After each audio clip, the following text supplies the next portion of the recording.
السلام عليكم ورحمة الله وبركاته. في ناس كتيرة سألتني على التصميمات اللي احنا نزلناها على الفيسبوك أو على منصات السوشيال ميديا عموما، ازاي نعمل زيها من دماغنا، أو احنا شفنا تصميم عجبنا وعايزين نعمل زيه ازاي، ونعمل البرومت ده ازاي. هوريكم أمثلة.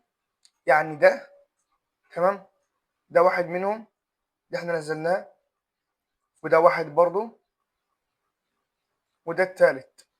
فبتقول ازاي نعمله ونعمله بالجودة دي، وازاي لو عجبنا ريفرنس على اي منصه، مثلا السوشيال ميديا، عجبنا على بنترست، شفناه على بيهانس، عايزين نعمل زيه نعمل ايه، او نجيب البرومت ازاي.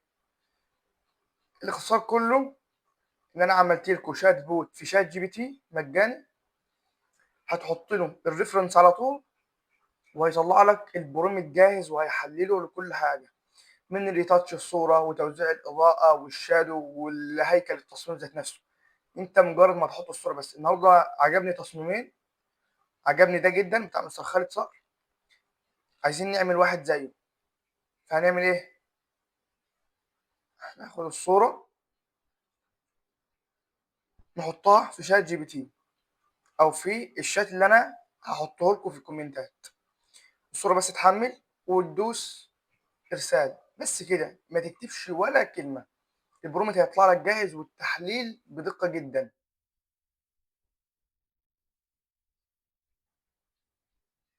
بيعمل تحليل للتصميم دلوقتي، بيحلل لك التصميم وبيقول لك ايه العناصر اللي موجودة والالوان والاساسيات والفونتات واللي اوت، المساحات البيضاء، الصور والاضافات والعناصر، يعني الاليمنتس، المود بقى العام ذات نفسه.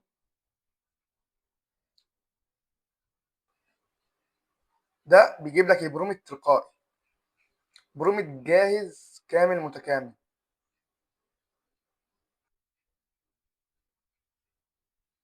بيديك لكل حاجه. في اخر بقى حاجه هنا لو تلاحظوا، اعدل لك على البرومت، تعدل في التكست، تقول له زود لي تكست اللي انت عايزه. احنا ناخد البرومت ده كوبي،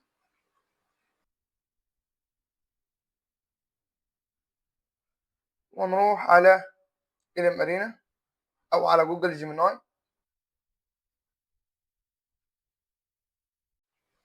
خدنا بقى البرومت اللي عملناه من الشات بوت، نحطه بيست، وننتظر يطلع لنا النتيجه اللي احنا محتاجينها. هو البرومت كاتب فيه حاجه، كاتب الثيم، كاتب الكالر باليت، كاتب اللي اوت، وكاتب الباك جراوند، وكاتب الاضاءه واللايتنج، الشادو، كاتب كل حاجه، كاتب المود ذات نفسه بتاع التصميم، والعناصر اللي موجوده في التصميم ذات نفسه.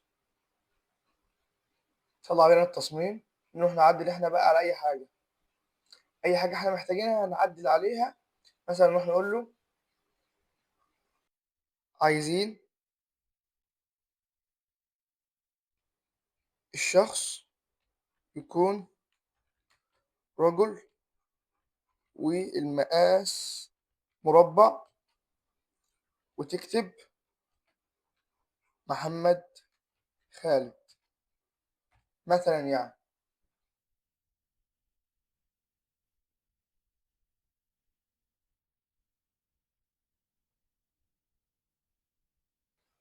هننتظر، بيعمل اللي انت عايزه، بيعدل على كل حاجه انت عايزها. ادي البرومت، بيكتب فيه وبيحط لك الكلر باليت، ويحط لك الالوان اللي موجوده في التصميم ذات نفسها. هناخده كوبي على جوجل جيميناي، نحط البرومت وننتظر يطلع لنا النتيجه.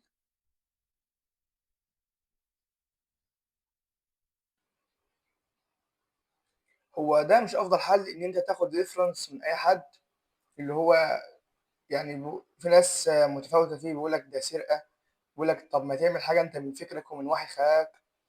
احنا دلوقتي بنعمل، نحاول نبسط لكم الطريقه بابسط حاجه، وان شاء الله الفيديو الجاي نكتب ازاي تعمل برومت من وحي خيالك انت، وتوصف كل حاجه لشات جي بي تي ويطلع لك البرومت صح من اللي في بالك. ادي التصميم طلع لنا، تصميم جيد جدا ومقبول من غير ولا كلمة ولا تعب، جدا خالص. في تصميم تاني عايزين نعمل له، ده تصميم برضه عجبني لبيك شيبس. هو مش فرق المنتج، المهم بس دلوقتي يطلع لنا كل حاجة مظبوطة زي ما احنا عايزين. هناخد الصورة نسخ، نروح على شات بوت بتاع شات جي بي تي ونحط له الصورة، نقدر تحمل ونبعتها بدون أي كلام. وأنت بقى تعدل بعد ما يديك البرومت، هو بيقول لك لو في تعديل، عايز تغير إضاءة، عايز تزود تكتب حاجة، عايز الفونت يتغير.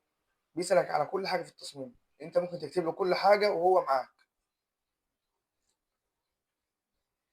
بيحلل كل حاجة في التصميم برضه زي التصميم الأول، وفي الآخر هيديك برومت تاخده وتروح على أي موقع بيولد صور وتحطه فيه. بس الأفضل يكون نانو ونانا برو أو فلكس 2 برو اللي هو لسه نازل جديد. الاتنين أقوياء جدا. ممكن يكون سيدريم برضه. التلات موديلات دول أقوياء جدا في توليد الصور. والأفضل حاليا نانو بنانا لأنه مجاني في بعض المواقع، بيكتب برومت.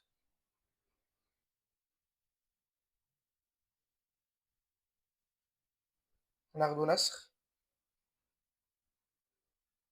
جوجل جيميناي، نحط البرومت وندوس إرسال، ننتظر يعالج البرومت ويطلع لنا الصورة ويعمل لها جنريت.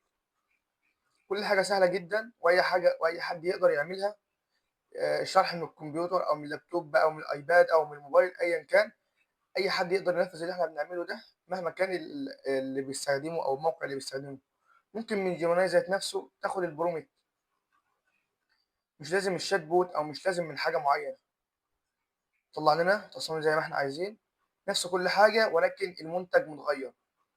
هي مش فارقة مثلا المنتج، لكن أنت لو معاك منتج تحطه له وهو هيديهولك نفس كل حاجة اللي أنت عايزها. البرومت اللي أنت محتاجه هو هيديهولك، ولكن المنتج أنا مثلا ممكن أحط له صورة منتج حاليا. دلوقتي أنا هجيب صورة منتج من معايا وأحط له نفس البرومت، صورة المنتج، ونيجي ناخد نفس البرومت نسخ ونحطه تاني وننتظر برضو التصميم يطلع لنا. كل حاجة سهلة جدا، والشرح إن شاء الله يفيدكم ويعجبكم. ما تنسوش اللايك والشير علشان غيركم يستفيد. بإذن الله مش هنقطع عنكم المحتوى ده، وشرح أحدث المواقع وإزاي تجرب وإزاي تعمل منيو المرة الجاية. تعمل منيو من وحي خيالك أو برضو من ريفرنس، تطلع لنا نتيجة بنفس اللي إحنا دخلناه. الصورة اللي إحنا كنا مدخلينها صورة البيك شيبس، صورة كيس الشيبس فقط، طلع لنا النتيجة دي بأقل جهد وبأقل تفاصيل وبأقل كل حاجة. فيا ريت لايك وشير، وإن شاء الله الحلقة تعجبكم وتكون حلقة خفيفة على